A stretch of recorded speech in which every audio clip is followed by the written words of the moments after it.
Belai Wanama Singsa Khoi Hankor by Kobza Mudi Bari Amchai ni Takuk Kusum Debbarma ni Sajla Sanraj Debbarma Sak Sak no Langma Sachu Kha Koktomani Bisingti Saimanka Sanraj Debbarma class 6 ni test exam riu hinai Naboday school exam ni pass fail saimia sukang no bini thumani jaga no Langma Sachu Kha nukhung ni bawrok tabuk belai no wana laijak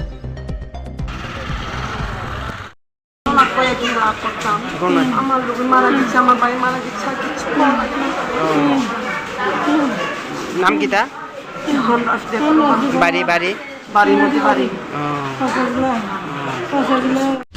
ত্রিপুরার উচ্চশিক্ষায় এক নতুন দিগন্ত উত্তর ত্রিপুরা জেলার প্রথম university Aryabhata International university যা রাজ্য আইনসভা দ্বারা প্রতিষ্ঠিত এবং ইউজিসি অনুমোদন প্রাপ্ত এখন commerce and management computer science and technology এবং সোশ্যাল সায়েন্স অ্যান্ড হিউম্যানিটিজ ইত্যাদি বিভাগের বিভিন্ন বিষয়ে ডিপ্লোমা ও ডিগ্রি কোর্স করার সুযোগ রয়েছে ধর্মনগরে আর্যভট্ট ইন্টারন্যাশনাল ইউনিভার্সিটিতে যেখানে এসটি/এসসি স্টুডেন্টসদের জন্য সেমিস্টার ফিজের উপর রয়েছে 100% স্কলারশিপের সুবিধা আন্ডার গ্রাজুয়েট পোস্ট গ্রাজুয়েট এবং রিসার্চ প্রোগ্রামের জন্য অ্যাডমিশন চলছে so unlock your ultimate education come and join the first batch of Aryabhatta International University at Mission Tila Dharmanagar north Tripura